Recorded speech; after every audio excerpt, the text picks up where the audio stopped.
Hey everybody, Justin here. Welcome to otakusandgeeks.com, and today we are going to be reviewing the 2019 film Joker. This film is brought to you by Warner Brothers, and of course, this is based off the DC Comics villain. As always, I give everybody a brief synopsis, so here we go. Forever alone in the crowd, failed comedian Arthur Fleck seeks connection as he walks the streets of Gotham City. Arthur wears two masks, the one he paints for his day job as a clown, and the guise he projects in a futile attempt to feel like he's part of the world around him. Isolated, bullied, and disregarded by society, Fleck begins a slow descent into madness as he transforms into the criminal mastermind known as the Joker.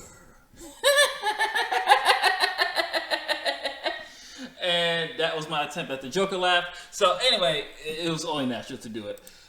How was it? Okay, I'm torn because I'm a comic book head and I'm also a film head. So when they told me that they were making a Joker film and it's going to be a character study, I was like, okay, that can work. But then when I saw the movie, I was like, they got some parts about Joker, right? So I'm trying to do this review without being a comic book head and just look at it from a filmmaker's perspective. And film, looking at it from their eyes and what they saw of the story they were trying to tell. And for the most part, all the praise that they gave it is definitely worth it. Joaquin Phoenix is amazing as Arthur Fleck. He does a great job showing a human being just being beaten, just being battered, who's just been disregarded from society. And for the most part, he takes it and he just keeps taking it into the point you just can't take it anymore. And I think that's where the controversy comes into play. It's a very human response, and I think a lot of people overblown this movie like, oh my god, it's going to inspire the incels or angry white men, or whatever these people were throwing at. Trust me, you guys, and this is just a mom spoiler, the violence is very, very, very tame. You have seen worse violence in action movies like John Wick and Anna this year. I mean, those actions were brutal. And I think people are just more afraid of it is because it's coming from a guy who, frankly, it's society's fault, the reason why he's like this. No one did in this movie, Arthur Fleck is beaten, he's broken, he has so much a weight on his shoulders, and the resources that were there for him are being taken away, such as the health care, the medical facilities, his medication. There's so much things that's being taken away that could have helped him with his psychosis, and it's just being taken away. And that's what the film is really trying to tell you.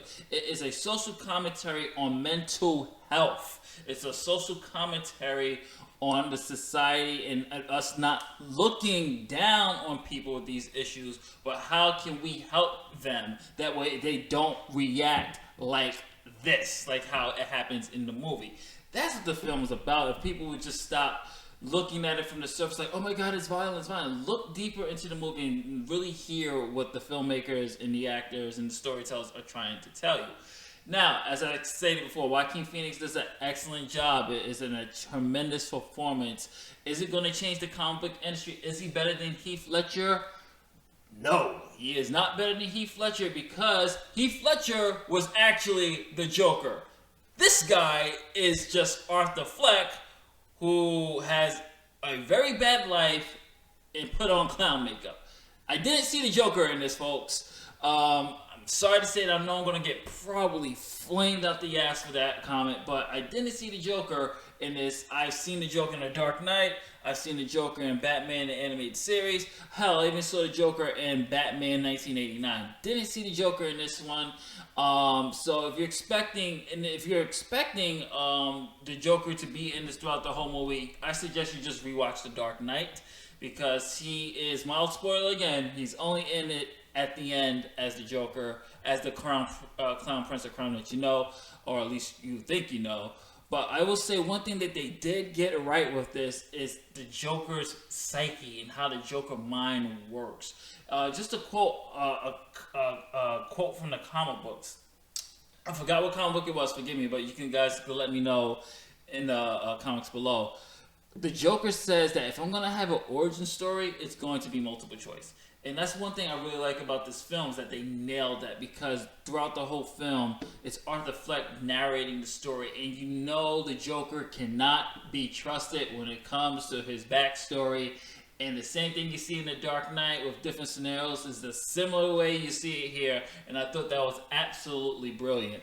I really, really enjoyed it. I did enjoy that aspect, but for the most part, this is an Arthur Fleck story, not a Joker story. It's a story about this man who didn't get the help he needed, and his descent into madness. So the story is great. From a filmmaker standpoint, the story is great, the acting is brilliant, cinematography is gorgeous. It captures 1980s New York City to the grim, down to the graffiti, and I'm a New Yorker, so it down to the graffiti in the subway stations, the gritty look of the subway stations. It captures New York effortlessly, and I absolutely love the cinematography in this. I think one thing that's not getting praised enough is the soundtrack by Hilda. I'm gonna say Hilda G because I cannot pronounce her last name. By Hilda G.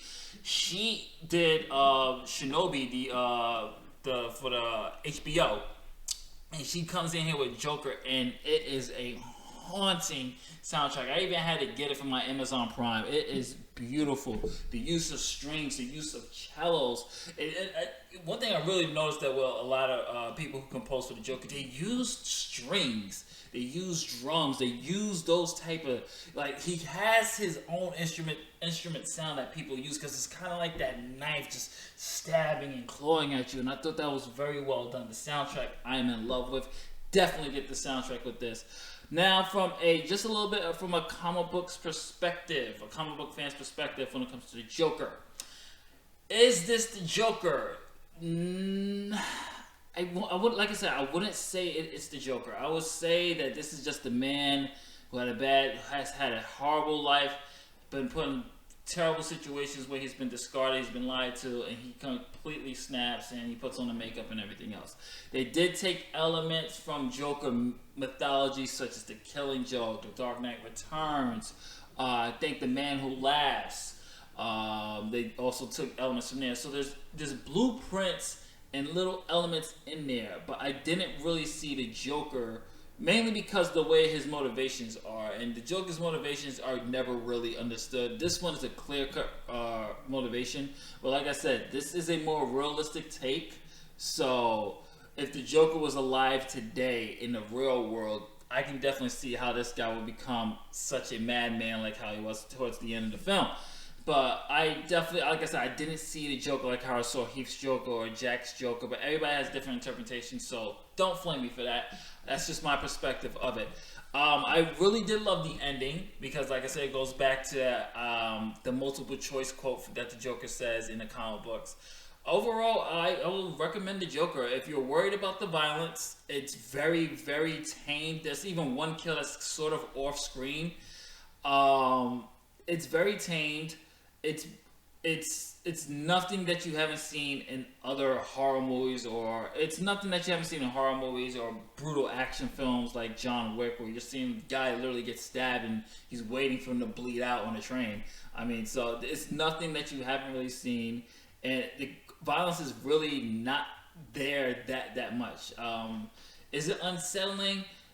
I mean, for me, I'm able to separate fiction from reality, so I wasn't unsettled at the film at all. I never felt on edge. That's just me, and that's also because I'm kind of desensitized about how much thrillers and horror movies I watch. So it's kind of like, oh, okay, I see it all the time.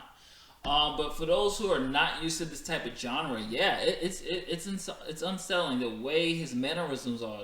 Like, I will say this, I was waiting for this guy to snap at any moment, and I got a little bit disappointed that he snapped a little bit, like I will say in the second act, and then he doesn't really go full blown crazy till the end. So that was probably my only disappointment. Overall, you guys, Joker is a great film. Definitely recommend it. It deserves all the accolades. Joaquin Phoenix definitely needs an Oscar nomination. So does Todd Phillips with his brilliant writing and directing. Shout out to the cinematographer. Hilda needs an Oscar nomination for the beautiful soundtrack. it's a good, fun movie. But if you're expecting comic book accuracy, if you're expecting the Joker to be in it throughout the whole film, you're going to be disappointed because he's only in there for the last 15 minutes. And most of the clips of him you've seen in the trailers of him in the clown makeup. So, without any spoilers of what actually happens in there. So, definitely, I would say give it a go. This is a full price. This is something I will definitely see. I'm going to give this movie 4.5 out of 5 stars. And the reason why I didn't give it a perfect score is because I felt that this wasn't the Joker. I just felt this wasn't the Joker for me. I thought I wanted a little bit more comic book elements and accuracy, but they did nail it for the realistic tone. I know that sounds like a crazy contradiction, because it really is. Anyway, this is Justin from MetaClassicGeeks.com. Did you like the Joker? Leave a comment, let us know. Let's discuss it. What did you think about the ending? And later days. That you were